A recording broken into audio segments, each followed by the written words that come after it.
Hello dear student, study with Shashank में आपका स्वागत है। हम लोग बात कर रहे हैं मध्यकालीन भारत की। मध्यकालीन भारत में हम लोग सल्तनत काल पढ़ रहे थे और उसमें गुलाम वंश में हम लोग कुतुबुद्दीन ऐबक इल्तुतमिश को डिस्कस कर चुके थे। आज के जो हमारा टॉपिक है रजिया सुल्तान, नसीरुद्दीन महमूद और बलबन को डिस्कस करेंगे। इन तीनों के बारे में हम लोग डिटेल से डिस्कस करेंगे, एग्ज़ाम के पॉइंट से डिस्कस करेंगे। आपका कोई भी क्वेश्चंस इन तीनों से संबंधित एग्ज़ाम में आएगा वो आपका गलत नहीं होगा। एग्ज़ाम में क्वेश्चंस बनते हैं, रजिया सुल्तान पे बनते हैं, बलबन पे बनते हैं, काफ़ी इंपॉर्टेंट क्वेश्चंस बनते हैं इससे। जैसे नवरोज का त्यौहार किसने स्टार्ट किया, आप लोग स्किप नहीं कर सकते हैं, आपको वीडियो लास्ट तक देखना होगा। एग्ज़ाम की दृष्टि से महत्वपूर्ण पॉइंट है वो मैं आपको बताऊंगा, आपको कॉपी में नोट डाउन करना है, आपने नोट्स बनाने हैं। एक ही वीडियो में हम तीनों लोगों के बारे में पढ़ लेंगे, रजिया सुल्तान, नसीरुद्दीन महमूद, बलबन। इसके साथ ही आज का जो हमारा गुलाम वंश है ये ख़त्म हो जाएगा। नेक्स्ट लेक्चर में हम लोग खिलजी वंश को पढ़ेंगे, काफ़ी इंटरेस्टिंग चैप्टर है, लास्ट में पढ़ें, काफ़ी इंटरेस्टिंग है ये टॉपिक, भी काफ़ी अच्छा है, मज़ेदार। वीडियो आपको लास्ट तक देखना है। दिल्ली सल्तनत से हर एग्ज़ाम में प्रश्न पूछा जाता है। एग्ज़ाम कोई भी हो ये मायने नहीं रखता, ये क्वेश्चन पूछे जाते हैं। कोई भी एग्ज़ाम हो, स्टेट लेवल का एग्ज़ाम हो, केंद्र का एग्ज़ाम हो, शिक्षक भर्ती से संबंधित प्रश्न हो, पुलिस का हो, यूपी SSC का एग्ज़ाम हो, प्रश्न बनते हैं दिल्ली सल्तनत से। आपसे एक बात और करना चाहूँगा, जो हमारे भाई बंधु हैं चैनल के माध्यम से पहली बार हमसे जुड़े, चैनल को सब्सक्राइब नहीं किया है, या फिर पुराने विद्यार्थी जिन्होंने अभी तक चैनल सब्सक्राइब नहीं किया, चैनल को सब्सक्राइब कर लें, बेल आइकन प्रेस कर लें, जिससे आप कोई भी नोटिफिकेशन से वंचित ना हो और आपकी तैयारी में कोई भी व्यवधान उत्पन्न ना हो। हमारे टेलीग्राम चैनल से जुड़ने के लिए डिस्क्रिप्शन में लास्ट में टेलीग्राम की लिंक है, वहाँ आप हमसे टेलीग्राम के माध्यम से जुड़ सकते हैं। व्हाट्सएप की भी लिंक है, व्हाट्सएप के माध्यम से भी आप जुड़ सकते हैं, आपकी सारी समस्या का समाधान होगा। अगर आपको ये वीडियो अच्छा लगे तो वीडियो को ज़्यादा से ज़्यादा लाइक कीजिएगा, अपने फ्रेंडों के साथ शेयर कीजिएगा, जिससे एजुकेशन का विस्तार हो, समाज का कल्याण हो। चलिए हम लोग आज डिस्कस करते हैं अपना पहला पॉइंट, रजिया सुल्तान 1236 से 1240, रजिया सुल्तान 1236 से 1240 तक। जी हाँ, हम लोग बात कर रहे हैं रजिया सुल्ताना की। रजिया सुल्ताना ने शासन किया 1236 से 1240 तक, 1236 से 1240 तक शासन किया। रजिया सुल्तान जो बेटी थी इल्तुतमिश की बेटी थी। जी हाँ, किसकी बेटी थी? इल्तुतमिश की। इसके बारे में एक और इम्पोर्टेंट पॉइंट है रजिया सुल्तान के बारे में कि दिल्ली सल्तनत में सबसे पहले महिला शासिका के रूप में रजिया सुल्ताना को जाना जाता है। दिल्ली सल्तनत में महिला के रूप में सबसे पहले शासिका के रूप में रजिया सुल्ताना को जाना जाता है। ये क्वेश्चन काफ़ी इंपॉर्टेंट है और काफ़ी बार एग्ज़ाम में पूछा गया है। रजिया सुल्ताना के बारे में क्वेश्चन काफ़ी बार ये पूछा गया है। दिल्ली सल्तनत के इतिहास में महिला के रूप में सबसे पहले शासिका कौन थी? रजिया सुल्ताना। रजिया सुल्ताना ने ज़्यादा दिन तक दिल्ली में शासन नहीं किया, 4 वर्षों तक शासन किया, 1236 से 1240 तक। और शासन के बीच में आपस में ही राजनीति का शिकार हो गई है।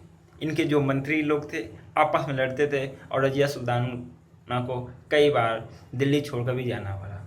रास्ते में एक बार रजिया सुल्ताना जा रही थी तो इनके एक शासक थे बहराम शाह ने रास्ते में रजिया सुल्ताना की हत्या कर दी थी। रजिया सुल्ताना की हत्या कर दी, 1236 से 1240 तक ख़त्म, रजिया सुल्ताना ख़त्म हो गई। 1240 के बाद में छोटे छोटे शासक हुए जिनके बारे में एग्ज़ाम में पूछा नहीं जाता है, जैसे कि बहराम शाह, अलाउद्दीन मसूद शाह और नसीरुद्दीन महमूद। छोटे शासक हुए। रजिया सुल्ताना के बारे में इम्पोर्टेंट पॉइंट यही है कि दिल्ली सल्तनत के इतिहास में महिला के रूप में शासिका करने वाली कौन है? रजिया सुल्ताना। चलिए एग्ज़ाम की दृष्टि से आप पॉइंट नोट कर लीजिए। जी हाँ, रजिया सुल्ताना 1236 से 1240 दिल्ली सल्तनत के इतिहास में महिला के रूप में शासन करने वाली एकमात्र शासिका रजिया सुल्ताना थी। महिला के रूप में शासन करने वाली एक महाशासिका रजिया सुल्ताना थी। रजिया सुल्ताना ने कोई कार्य नहीं करवा पाया। उसके बाद टाइम पीरियड बहुत कम था, 4 साल था। 4 साल में आपस में विद्रोह होने लगे थे। इनके जो मंत्रिमंडल के समूह थे, अल्तूनिया थे और लोग थे, तो आपस में रजिया सुल्ताना को हटाना चाहते थे। वो लोग महिला के अधीनस्थ काम नहीं करना चाहते। तो 4 साल शासन किया और कोई ज़्यादा स्थापत्य कला का भी निर्माण कार्य नहीं कर, चैन से बैठ नहीं पाई। तो कोई काम ही नहीं करवाया। एग्जाम की दृष्टि से एक ही पॉइंट था, आपको बता दिया। अब 1240 में जब उसकी मृत्यु हो गई तो उसके बाद शासक कौन बने? जी हाँ, उसके बाद शासक बहराम शाह 1240 से 1242। उसके पश्चात अलाउद्दीन महमूद शाह 1242 से 1246 तथा नसीरुद्दीन महमूद 1246 से 1265 ईस्वी तक शासन किया। अब हम लोग बात करेंगे नसीरुद्दीन महमूद की। 1246 से 1265 तक शासन किया। जी हाँ, नसीरुद्दीन महमूद की हम लोग बात करते हैं। नसीरुद्दीन महमूद ने जब शासन काल किया, इसके शासन काल की एक महत्वपूर्ण विशेषता थी या फिर एक महत्वपूर्ण एक व्यक्ति का प्रभाव था, जिसको हम लोग बलवन के नाम से जानते हैं। नसीरुद्दीन महमूद शासन में बलवन का एक विशेष स्थान था। नसीरुद्दीन महमूद ने बलवन को उलूग खां की उपाधि दी। जी हाँ, उलूग खां की उपाधि दी बलवन को, और बलवन इनका प्रधानमंत्री था और विश्वास पास था। नसीरुद्दीन महमूद के जो शासक थे आपस में बलवन से ईर्ष्या करते थे, जिसके कारण नसीरुद्दीन महमूद ने बलवन को दिल्ली के बाहर भेज दिया और उसकी जगह एक दूसरे शासक को अपना प्रधानमंत्री नियुक्त कर दिया। पूरी कहानी सुनिए, कहानी के माध्यम से आपको समझा। मंत्री जब इनको नियुक्त कर दिया, लेकिन नसीरुद्दीन महमूद का बलवन से काफ़ी घनिष्ठ संबंध था। उसने कुछ दिन बाद बलवन को वापस अपने पास बुला लिया। जब बलवन वापस आया, बलवन ने कुछ दिन तक रहा, लेकिन कुछ समय बाद उसने अपनी पुत्री की शादी नसीरुद्दीन महमूद के साथ कर दी। जी हाँ, शादी किसने की? बलवन ने अपनी पुत्री की शादी नसीरुद्दीन महमूद के साथ कर दी। लेकिन बलवन राजनीतिक इच्छा रखने वाला व्यक्ति था। उसने अच्छा मौका पाकर नसीरुद्दीन महमूद की हत्या करवा दी। नसीरुद्दीन महमूद की हत्या करवा दी। इसी के साथ में गुलाम वंश के अंतर्गत शमसी वंश का भी अंत हो गया और बलवनी वंश का शासन प्रारंभ हो गया। ये सब छोटी जानकारी थी, डिस्क्रिप्शन था, छोटा सा विवरण था नसीरुद्दीन महमूद के बारे में। शासन किया 1246 से 1265। नसीरुद्दीन महमूद में सबसे ज़्यादा प्रभाव था बलवन का। बलवन को उपाधि दी गई उल्लू खां की। एग्जाम में पूछा जाता है उल्लू खां किसे कहते हैं? जी हाँ, बलवन को उल्लू खां कहते हैं। काफ़ी इंपॉर्टेंट पॉइंट, एग्जाम की दृष्टि से पूछा जाने वाला पॉइंट एक ही है कि बलवन को किस नाम से जानते थे, बलवन को उल्लू खां की उपाधि किसने दी। चलिए, एग्जाम की दृष्टि से आप लोग पॉइंट बना लीजिए, डिस्कस पूरी चीज़ करें। कोई भी चीज़ आपकी छूटेगी नहीं। एग्जाम की दृष्टि से आपको चीज़ बताई जाएगी, बेसिक नॉलेज भी आपको होनी चाहिए। जी हाँ, नसीरुद्दीन महमूद की बात करते हैं। 1246 से 1265 ईस्वी तक शासन किया।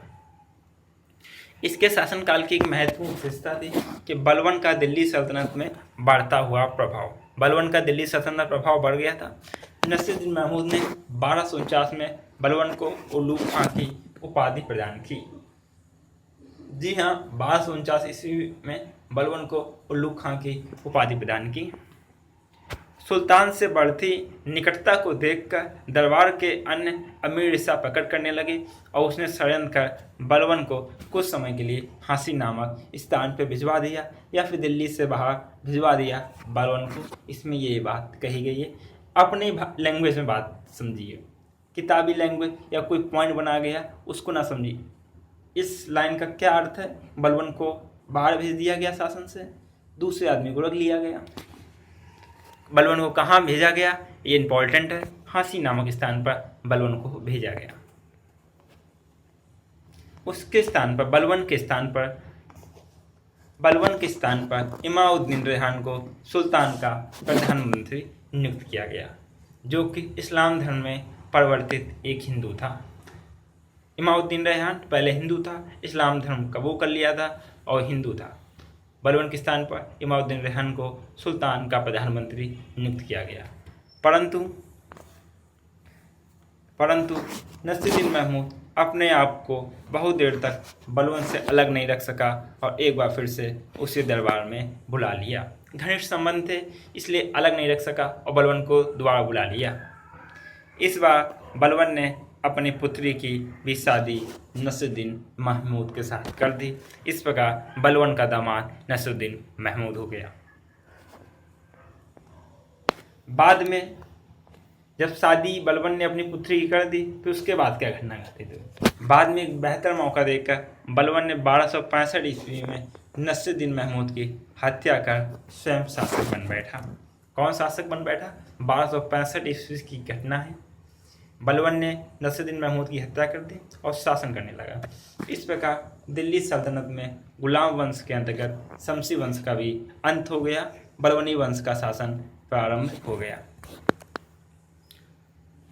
गुलाम वंश के संस्थापक कुतुबुद्दीन ऐबक, शमसी वंश के इल्तुतमिश और बलबनी वंश के संस्थापक बलबन, गयासुद्दीन बलबन बोलते हैं या फिर बलबन या उल्लू खां के भी नाम से जाना जाता है।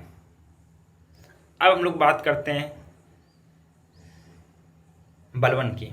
एग्जाम में सबसे ज़्यादा क्वेश्चन बलबन से, रजिया सुल्ताना से और नसीरुद्दीन महमूद से ये आता है कि उल्लू खां की उपाधि किसने दी और उल्लू खां किसे कहा जाता है। कोई भी पॉइंट आपका एग्ज़ाम की दृष्टि से नहीं छूटेगा जो आपके एग्ज़ाम में पूछा जाए और हम लोगों ने डिस्कस न किया हो। ये भाई साहब हमारे बलबन। बलबन मतलब बलबन ने शासन किया। बलबन ने शासन कब तक और कब तक शासन किया? कब से कब तक? जी हाँ, बलबन ने शासन किया 1265 से 1287 तक। जी हाँ, 1265 से 1287 तक बलबन ने शासन किया। बलबन के बारे में हम लोग थोड़ा बेसिक नॉलेज है उसके बारे में पहले बात को समझते हैं कहानी के माध्यम से, उसके बाद आप लोग नोट्स बनाना। बलबन भी इल्बरी जाति का तुर्क सरदार था। जी हाँ, बलबन की भी जाति क्या थी? इल्बरी जाति की तुर्क सरदार था और इल्तुतमिश भी इल्बरी जाति का था। बलबन ने फारसी का एक प्रसिद्ध त्यौहार था नौरोज को बलबन ने प्रारंभ किया। दूसरी महत्वपूर्ण बात थी बलबन की कि बलबन ने जो इल्तुतमिश ने तुर्कान ए चिहलगामी स्टार्ट किया था या चालीसा जिसको स्टार्ट किया था, बलबन ने उसे समाप्त कर दिया था। बलबन ने संगठन वो समाप्त कर दिया था तुर्कान चहलगामी का। जी हाँ, तुर्कान चहलगामी नामक संगठन बलबन ने समाप्त कर दिया था। तीसरी सबसे बड़ी घटना है कि बलबन ने सिजदा और पायबोस की प्रथा को प्रारंभ किया। जी हाँ, बलबन ने सिजदा और पायबोस की घटना को प्रारंभ किया। पायबोस की घटना को प्रारंभ किया बलबन ने। सिजदा क्या होता है, पायबोस क्या होता है, इनके बारे में भी एक कहानी के माध्यम से आप लोग समझ लीजिए। जी हाँ, सिजदा होता है सुल्तान के आगे सिर झुकाना। सुल्तान के आगे सिर झुकाना सिजदा कहलाता है। जी हाँ, सुल्तान के आगे सिर झुकाना सिजदा कहलाता है। पायबोस क्या होता है? जी हाँ, पायबोस घुटने के बल बैठकर सुल्तान के चरण को चूमना, ये कहलाता है पायबोस। घुटने के बल बैठकर सुल्तान के चरण चूमना पायबोस कहलाता है। ये काफ़ी इंपॉर्टेंट है एग्जाम की दृष्टि से कि बलबन ने सिजदा और पायबोस की प्रथा अपनाई। नंबर दूसरा पॉइंट, पारसी के प्रसिद्ध त्यौहार नौरोज को प्रारंभ किया। तीसरा पॉइंट, इल्तुतमिश के तुर्कान चहलगामी नामक संगठन को बंद करवा दिया। काफ़ी इंपॉर्टेंट पॉइंट है एग्जाम की दृष्टि से। पेपर में इन्हीं 3-4 पॉइंट से प्रश्न पूछे जाते हैं। चलिए नोट्स आप लोग बना लीजिए। बात हम बलबन की पूरी करें, लेकिन जो एग्जाम की दृष्टि से जो पॉइंट है उनको स्पेशल पॉइंट उनको आपको कॉपी में नोट करना है, लेकिन मालूम पूरा होना चाहिए। बलबन की बायोग्राफी, बलबन के बारे में सब कुछ मालूम होना चाहिए। जी हाँ, बलबन ने शासन 1265 से 1287 ईस्वी तक किया। बलबन भी इल्तुतमिश की भांति इल्वरी जाति का तुर्क सरदार था। जी हाँ, कौन सी जाति का तुर्क सरदार था? इल्वरी जाति का तुर्क सरदार था। दिल्ली सल्तनत की बात करते हैं हम लोग। दिल्ली सल्तनत के इतिहास में राजस्व का सिद्धांत का प्रतिपादन सर्वप्रथम बलबन ने किया। राजस्व के सिद्धांत का प्रतिपादन, थ्योरी ऑफ किंगशिप का प्रतिपादन बलबन ने ही किया। पहला इंपॉर्टेंट पॉइंट है, एक एग्जाम की दृष्टि से इंपॉर्टेंट नहीं है कि बलबन ने बताया था कि उसका संबंध फारस के पौराणिक गौरवशाली वंश अफसरासिया वंश से जोड़ा करता था। अपने आप बताता था कि फारस का एक प्रसिद्ध वंश है, अफसरासिया वंश के हम हैं। अपने बारे में बताता था। एग्जाम की दृष्टि से महत्वपूर्ण नहीं है, लेकिन नॉलेज रखने के लिए आप लोग कॉपी में नोट डाउन कर सकते हैं। नेक्स्ट पॉइंट है, बलबन ने फारसी परंपरा अनुसार साज सज्जा और मान मर्यादा पर काफ़ी बल दिया। जी हाँ, बलबन ने फारसी परंपरा के अनुसार साज सज्जा मान मर्यादा पर काफ़ी बल दिया। उसने फारसी नववर्ष का प्रसिद्ध त्यौहार नवरोज़ को प्रारंभ किया। काफ़ी इंपॉर्टेंट पॉइंट, नवरोज़ को स्टार्ट किया फारसी नववर्ष का प्रसिद्ध त्यौहार। नेक्स्ट पॉइंट है, उसने अपने दरबार में फारसी रीति रिवाज से सिजदा, सुल्तान के आगे सिर झुकाना, पायबोस, घुटने के बल बैठकर सुल्तान के चरण को चूमना की प्रथा को प्रारंभ किया। एग्जाम में यह प्रश्न भी काफ़ी बार पूछा गया है। सिजदा और पायबोस, सुल्तान के आगे सिर झुकाना, पायबोस होता घुटने के बल बैठकर सुल्तान के चरण को चूमना की प्रथा प्रारंभ की बलबन ने। नेक्स्ट पॉइंट है, बलबन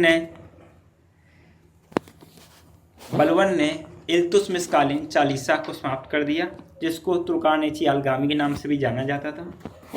एग्जाम की दृष्टि से इंपॉर्टेंट पॉइंट। नेक्स्ट पॉइंट है, बलबन ने एक नए सैन्य विभाग दीवान-ए-अर्ज का गठन किया, जिसका प्रधान आरिज-ए ममालिक कहलाता था। जी हाँ। नेक्स्ट पॉइंट है सबसे इंपॉर्टेंट पॉइंट, एग्जाम में पूछा जाता है, दिल्ली सल्तनत का ऐसा कौन सा सुल्तान है जिसके शासनकाल में अमीर खुसरो ने निवास किया, या फिर जिसके शासनकाल में अमीर खुसरो रहता था। इस तरह से प्रश्न एग्जाम की दृष्टि से काफ़ी महत्वपूर्ण है और काफ़ी बार ये प्रश्न पूछा गया है। बलबन दिल्ली सल्तनत का प्रथम सुल्तान था जिसके दरबार में अमीर खुसरो निवास किया। जी हाँ, अमीर खुसरो निवास किया। बलबन ने अपने पौत्र को अपना उत्तराधिकारी नियुक्त किया, मतलब अपने पुत्र को नहीं, पौत्र को, कैखुसरो को अपना उत्तराधिकारी नियुक्त किया कि बलबन के बाद में कैखुसरो ही राजभार संभालेगा, उत्तराधिकारी रहेगा। लेकिन कहानी उल्टी हो गई। जी हाँ, परंतु बलबन की मृत्यु के बाद बलबन का पुत्र था बुगरा खां। बुगरा खां के पुत्र कैकुबाद को दिल्ली सल्तनत का शासक बनाया गया। जी हाँ, कैकुबाद को दिल्ली सल्तनत का शासक बनाया गया। पुत्र ने पहले शासन किया बुगरा खां के पुत्र कैकुबाद को दिल्ली सल्तनत का शासक बनाया गया। लेकिन कैकुबाद को पैरालिसिस हो गया, लकवा मार दिया गया था, जिसके कारण तुर्क सरदारों ने उसके 3 वर्षीय शमसुद्दीन तैमूरस को सुल्तान घोषित किया।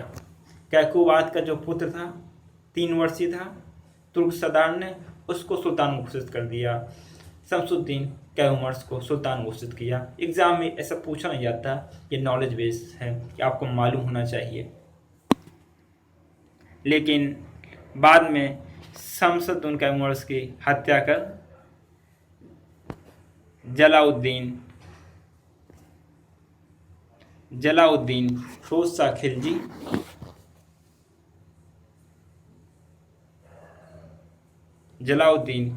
खिलजी दिल्ली सल्तनत के एक प्रभावशाली वंश खिलजी वंश की स्थापना की।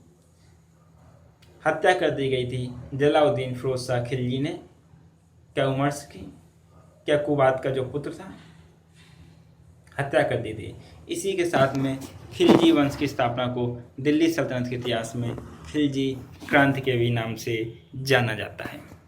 जी हाँ, खिलजी क्रांति के भी नाम से जाना जाता है। एग्ज़ाम की दृष्टि से केवल 4 या 5 पॉइंट इंपॉर्टेंट हैं जो आपको बताया था। सबसे पहला, राज्योत्सव सिद्धांत का प्रतिपादन बलबन से। दूसरा, दिल्ली सल्तनत के इतिहास में फारसी का जो त्यौहार था नवरोज, उसको स्टार्ट करना। सिजदा और पायवोस को स्टार्ट करना। तुर्कहान चिलगामी को समाप्त करना। उसके स्थान पे दूसरा सैन्य विभाग नियुक्त करना, दीवान अर्ज। ये 5-6 पॉइंट एग्ज़ाम की दृष्टि से काफ़ी महत्वपूर्ण हैं। बाकी आपके नॉलेज बेस के लिए हैं। एग्ज़ाम में इनसे संबंधित प्रश्न नहीं पूछे गए। एग्ज़ाम में जो प्रश्न पूछे जाते हैं इन्हीं 7-8 पॉइंट से पूछे जाते हैं। आप जैसा चाहें वैसे अपने नोट्स बना सकते हैं। नॉलेज के लिए बना सकते हैं, पढ़ाने के लिए बना सकते हैं, जैसे चाहें वैसे आप नोट्स बना सकते हैं। लेकिन जो एग्ज़ाम की दृष्टि से महत्वपूर्ण पॉइंट थे वो आपके साथ डिस्कस कर दिए गए। बलबन डिस्कस हो गया, नसरुद्दीन महमूद डिस्कस हो गया, रजिया सुल्ताना भी डिस्कस हो गई। नेक्स्ट लेक्चर में हम लोग डिस्कस करेंगे अलाउद्दीन खिलजी। जी हाँ, खिलजी क्रांति लाई थी, खिलजी वंश का प्रारंभ किया था।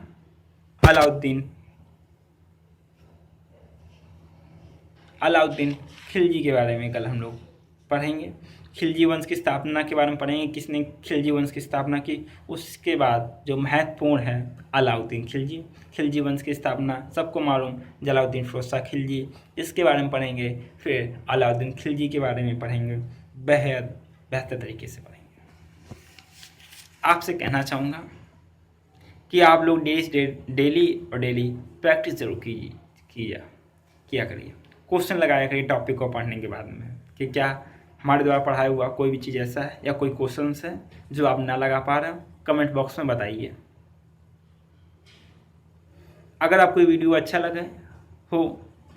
लगा हो तो वीडियो को लाइक ज़रूर कीजिएगा तथा दोस्तों के साथ शेयर कीजिएगा। कोई भी समस्या हो कमेंट बॉक्स में ज़रूर बताइएगा, आपकी समस्या का समाधान होगा। चलिए मिलते हैं नेक्स्ट लेक्चर में। जलालुद्दीन फिरोज शाह खिलजी वंश की स्थापना, फिर उसके बाद हम लोग अलाउद्दीन खिलजी, आगे ऐसे चैप्टर हम लोग अपना डिस्कस करेंगे। चलिए बहुत बहुत धन्यवाद। नमस्कार दोस्तों, जय हिंद, वंदे मातरम।